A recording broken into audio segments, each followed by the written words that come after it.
Hello दोस्तों, मैं आपका दोस्त सूरज यादव। मैं आपके ही अपनी यूट्यूब चैनल में स्टडी मेगा पॉइंट में आपका स्वागत करता हूं। दोस्तों, मैं आपको बता दूं, आज हम साइंस का सिलेबस बताएंगे जो एनसीईआरटी का होगा। ठीक है, एक क्लास 10th की वीडियो होगी। इसमें हम सर्वप्रथम आपको बताएंगे कि इसके सिलेबस क्या हैं, इसमें कितने चैप्टर हैं, इनको हम पहले बताएंगे। ठीक है, तो चलिए मैं आपको पहला चैप्टर बताता हूँ। यहाँ पे पहला चैप्टर है रासायनिक अपक्रिया एवं समीकरण। तो हमें पहला चैप्टर में रासायनिक अपक्रियाएं एवं उनके समीकरण के बारे में पढ़ेंगे। दूसरा चैप्टर है अम्ल, क्षार एवं लवण। तीसरा चैप्टर है धातु एवं अधातु। चौथा है कार्बन एवं उसके यौगिक। पांचवा है तत्वों का आवर्त वर्गीकरण। छठा है आपका जैव प्रक्रम। सातवां है आपका नियंत्रण एवं समन्वय। आठवां है आपका जनन कैसे करते हैं। चलिए नौवां देखते हैं। नौवां आपका है अनुवांशिकता एवं जैव विकास। 10वां है आपका प्रकाश परावर्तन तथा अपवर्तन। 11वां चैप्टर आपको बताएंगे मानव नेत्र एवं रंग बिरंगा संसार। ठीक है, अब आपको आगे ले चलते हैं। हमारा 12वां चैप्टर होगा विद्युत। 13वां होगा धारा के चुंबकीय प्रभाव। 14 वाला चैप्टर होगा ऊर्जा के स्रोत। 15वां चैप्टर हमारा होगा हमारा पर्यावरण। 16वां होगा प्राकृतिक संसाधनों का प्रबंधन। ठीक है, तो चलिए हम आपको पहले यहाँ पे फिजिक्स का पहला चैप्टर, पहली यूनिट फिजिक्स में चालू करते हैं, जो हमारा होगा प्रकाश परावर्तन तथा अपवर्तन। तो चलिए हम आप प्रकाश परावर्तन तथा अपवर्तन के बारे में बताते हैं। तो अभी तक जो हमारे चैनल को सब्सक्राइब नहीं किया है वो सब्सक्राइब कर ले, ताकि आपको सभी वीडियो हमारे मिलते रहें। चलिए दोस्तों, मैं आपको पहला लेक्चर में आपको बता रहा हूं कि प्रकाश परावर्तन तथा अपवर्तन होते क्या हैं, इनके बारे में बताएंगे। उससे पहले हम आपको प्रकाश के बारे में बताएंगे। ठीक है, तो चलिए प्रकाश के बारे में हम बताएंगे। प्रकाश एक प्रकार की ऊर्जा होता है जिसकी सहायता से हम वस्तुओं को देखते हैं। ठीक है, तो हम अपने जीवन काल में जितनी वस्तुओं को देखते हैं वो प्रकाश की सहायता से ही देखते हैं। ठीक है दोस्तों, तो चलिए हम अब प्रकाश की डेफिनेशन के बारे में दिखाते हैं आपको। तो प्रकाश एक प्रकार की ऊर्जा है जिसकी सहायता से हम देखते हैं या देखा जाता है। ठीक है, तो हम आपको बता दिए कि प्रकाश होता क्या है, कि इनकी सहायता से क्या क्या करते हैं। तो इनकी सहायता से हम वस्तुओं को देखते हैं। ठीक है, तो हम यहाँ बताएंगे कि प्रकाश के स्रोत क्या क्या होते हैं। तो चलिए प्रकाश के स्रोत बताते हैं। प्रकाश के स्रोत हम दो प्रकार से देखते हैं, एक कृत्रिम स्रोत होता है, एक प्राकृतिक स्रोत होता है। प्राकृतिक स्रोत में क्या होते हैं कि जो हमें प्रकृति के माध्यम से प्रकाश मिलता है उसे हम प्राकृतिक स्रोत कहेंगे, और कृत्रिम स्रोत उसे कहेंगे जो हमें मानव निर्मित वस्तुओं द्वारा प्राप्त होगा, उन्हें हम कृत्रिम स्रोत कहेंगे। तो चलिए दिखाते हैं आपको। प्राकृतिक स्रोत में हमने लिखा तारे, सूर्य, चंद्रमा आदि, और कृत्रिम स्रोत में लिखा हमने बल्ब, लैंप आदि। चलिए मैं आपको प्रकाश के कुछ गुण के बारे में बता दे रहा हूँ। प्रकाश के गुण क्या हैं, देखिए। सामान्यतः प्रकाश सीधी रेखा में चलता है। ये हम आपको बता दें कि जब आप कभी भी किसी पेड़ या झरोखों से निकली हुई प्रकाश को देखेंगे तो हमें सीधी रेखा में दिखाई देता है। ठीक है, तो चलिए इसके बारे में बताएं आपको। प्रकाश निर्वात में भी चल सकता है, जहाँ पे वायु न हो उसे हम निर्वात बोलते हैं। ठीक है, तो हमारा प्रकाश जो है निर्वात में भी चल सकता है। अब चलिए तीसरा पॉइंट क्या है आपका, कि प्रकाश है आपका अनुप्रस्थ तरंगे होती हैं। ठीक है, और प्रकाश की चाल सघन माध्यम की अपेक्षा विरल माध्यम में अधिक होती है। ठीक है दोस्तों, तो मैं आपको एक और पॉइंट बता दे रहा हूं कि प्रकाश विद्युत चुंबकीय तरंगों के रूप में चलता है। जैसे कि हमारा विद्युत चुंबक में होता है, चुंबकीय तरंगे होती हैं, उसी के रूप में हमारा ये भी चलता है। ठीक है, नोट के बारे में आइए दिखाते हैं आपको। नोट हमारा क्या है, नोट हमारा है कि प्रकाश की चाल कितनी होती है। कोई आपसे पूछ ले कि प्रकाश की चाल क्या होगी, तो आप बताएंगे प्रकाश की चाल 3 × 10⁸ मीटर पर सेकेंड होता है। ठीक है, अगर आपसे कोई पूछ ले कि जल में प्रकाश की चाल क्या होती है, तो आप बताएंगे जल में प्रकाश की चाल होती है 2 × 2.25 8 × 10⁸ मीटर पर सेकेंड होता है। अगर आपसे कोई कह दे कि कांच में बताइए आप कांच में बताइए आप कि प्रकाश की चाल क्या होगी। तो आप बताएंगे 2 × 10⁸ मीटर पर सेकेंड। चलिए आगे देखते हैं आपका टॉपिक क्या है। तो आगे टॉपिक आप बताएंगे हम प्रकाश का परावर्तन। ठीक है दोस्तों, प्रकाश का परावर्तन हम आपको बता रहे हैं।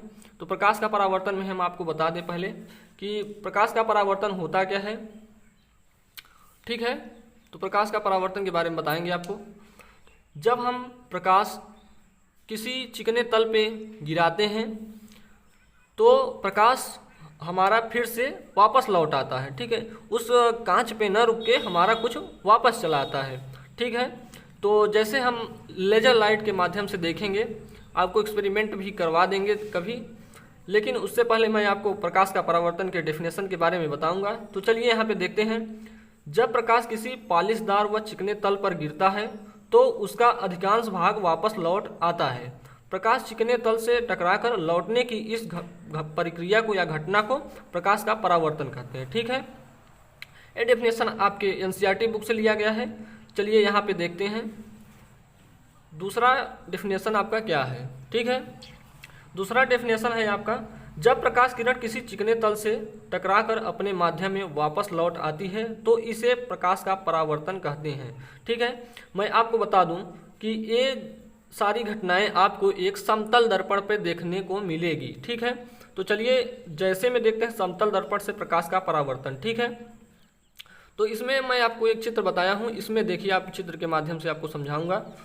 देखिए इसमें एक हम समतल दर्पण लेंगे जिसपे हम आपतित किरण तथा जो हम आपतित किरण होगी उसको हम हमारे माध्यम से किसी तल पे गिराया जाएगा। ठीक है, तो जब हम आपतित किरण यहाँ पे किसी चिकने तल पे गिराएंगे तो एक बिंदु से परावर्तित हो जाती हैं, लेकिन ये अभिलंब से कुछ कोण पे परावर्तित होती हैं।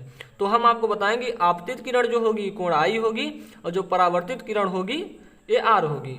मैं आपको बताऊं कि जो आपतित किरण, परावर्तित किरण और अभिलंब तीनों हमारे एक ही तल में हैं।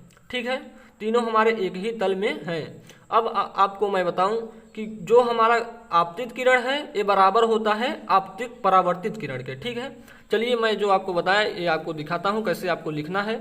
ठीक है, तो देखिए मैंने आपको बताया आपतित किरण, परावर्तित किरण तथा आपतन बिंदु पर अभिलंब तीनों एक ही तल में होते हैं। ठीक है, मैंने आपको बताया पहले। दूसरा पॉइंट है आपतन कोण आई तथा परावर्तन कोण आर सदैव बराबर होते हैं, यानी कोण आई बराबर कोण आर। ठीक, जहां कोण आई आपतन कोण आर परावर्तन कोण है। ठीक, चलिए आपको नेक्स्ट टॉपिक की तरफ ले चलते हैं, यहाँ पे देख लीजिए।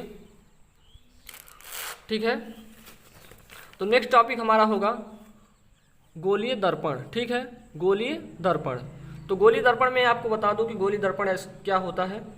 गोलीय दर्पण एक खोखले गोले का भाग होता है जिसे हम गोलीय दर्पण कहते हैं। अब देखिए डेफिनेशन के माध्यम से, ऐसे दर्पण जिनका परावर्तक पृष्ठ गोली होता है गोलीय दर्पण कहलाते हैं। चलिए देखते हैं दूसरा हमारा क्या है। गोलीय दर्पण कांच के खोखले गोले को काट कर बनाया गया दर्पण गोलीय दर्पण कहलाता है। ठीक है, तो हम आपको बता दिए कि जो होता है गोलीय दर्पण एक किसी कांच के खोखले गोले को काट कर बनाया जाता है। तो कोई आपसे पूछेगा तो गोलीय दर्पण तो आप बता देंगे। अब चलिए मैं आपको बता दूं गोलीय दर्पण कितने प्रकार के होते हैं।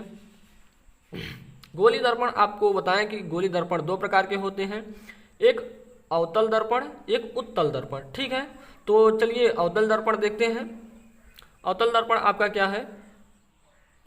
गोलीय दर्पण जिसका परावर्तक पृष्ठ अंदर की ओर अर्थात गोले के केंद्र की ओर वक्रित होता है वह अवतल दर्पण कहलाता है। तो देखिए मैं आपको बता दूं कि इसका कुछ फिगर ऐसे रहता है, आपको देखने को मिलेगा। ठीक है, ये आपका अवतल दर्पण है। अब आइए उत्तल दर्पण के बारे में बताते हैं। उत्तल दर्पण वह गोली दर्पण जिसका परावर्तक पृष्ठ बाहर की ओर वक्रित हो उसे उत्तल दर्पण कहते हैं। इसका भी हम आपको फिगर दिखाएंगे। देखिए ये है हमारा उत्तल दर्पण। ठीक है, चलिए नेक्स्ट टॉपिक की तरफ चलते हैं। आपको इसमें नोट पॉइंट क्या है, देखिए इसमें नोट पॉइंट है आपका कि अवतल दर्पण अपसारी होते हैं और उत्तल दर्पण अपसारी होते हैं। एक होगा उत्तल दर्पण अभिसारी होगा, एक होगा अपसारी। ठीक है, तो चलिए हम गोली दर्पण से संबंधित कुछ बिंदु बताएंगे जो आपके बुक में दिया होगा, ठीक है।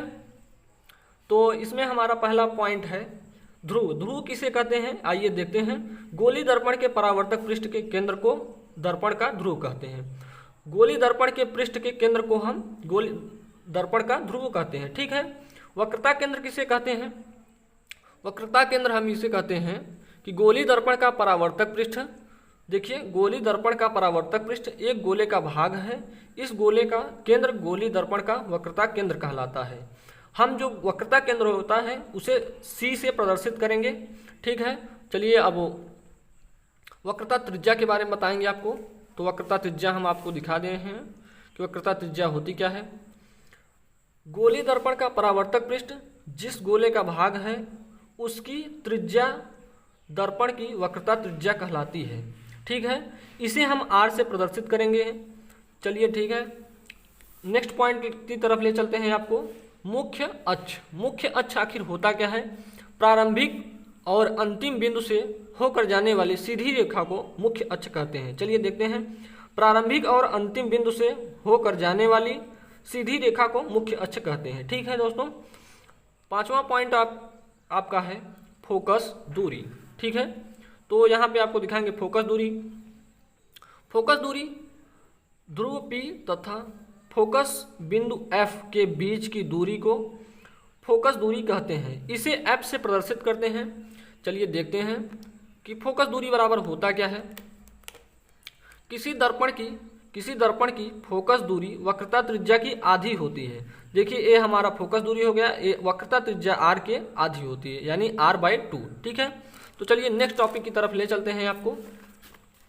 आपका नेक्स्ट टॉपिक है यहाँ पे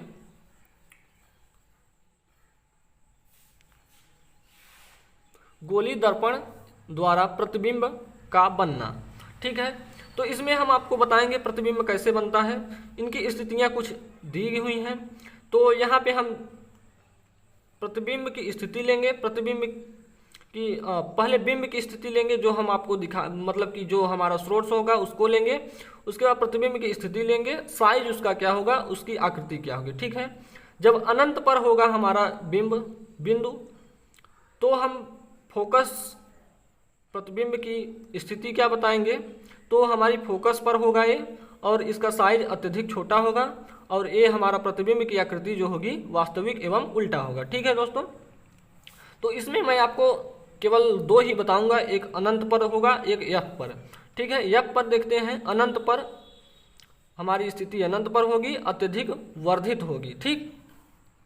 और इसका आकृति क्या है, प्रकृति क्या होगी, वास्तविक एवं उल्टा होगा, ठीक है। आपको ये जो बता रहे हैं कि ये आपको ऑब्जेक्टिव टाइप में पूछेगा, ठीक है। तो चलिए हम आपको बताएंगे कि अवतल दर्पण का क्या उपयोग है और उत्तल दर्पण के क्या उपयोग होते हैं, इनके बारे में हम आपको अवेयरनेस कराएंगे, ठीक है। चलिए इसमें पहला पॉइंट हम आपको दिखाएंगे कि अवतल दर्पण का उपयोग कहाँ कहाँ होता है, ठीक है। देखिए अवतल दर्पण का हमारा उपयोग आँख, कान, नाक तथा दांत के डॉक्टर अवतल दर्पण का प्रयोग करते हैं। हम कभी भी आँख वाले डॉक्टर के पास गए होंगे तो हमारी आँख को देखने के लिए वह अवतल दर्पण का प्रयोग करता है, ठीक है। नेक्स्ट पॉइंट की तरफ ले चलेंगे आपको। नाई या दाढ़ी बाल बनाने वाले सैलूनों में अवतल दर्पण का प्रयोग किया जाता है। दोस्तों जब आप नाई के यहाँ बाल बनवाने के लिए जाते होंगे तो वहाँ पे देखते होंगे कि वहाँ पे भी अवतल दर्पण का प्रयोग किया जाता है, ठीक है। और तीसरा पॉइंट आपका है वाहनों के हेडलाइट में भी अवतल दर्पण का प्रयोग किया जाता है, ठीक है। तो इतनी चीज़ें आपको अवतल दर्पण के बारे में, अवतल दर्पण का उपयोग के बारे में बता दिया कि जैसे हमारा कहीं पे कोई पूछ ले कि अवतल दर्पण कहाँ यूज होता है तो आप बता देंगे कि आँख, कान, नाक तथा दांत के डॉक्टर जो होते हैं ये अवतल दर्पण का यूज करते हैं। और जहाँ पे हमारे दाढ़ी बाल ये सब बनते हैं वहाँ पे भी अवतल दर्पण का यूज होता है, ठीक है। वाहनों के हेडलाइट में भी अवतल दर्पण का यूज होता है, ठीक है। चलिए मैं आपको उत्तल दर्पण के बारे में बताता हूँ, उत्तल दर्पण का आखिर यूज कहाँ कहाँ होता है, ठीक है। तो इसका यूज होता है वाहनों के साइड मिरर, जो हमारे बगल के कांच होते हैं उनमें उत्तल दर्पण का प्रयोग किया जाता है, ठीक है।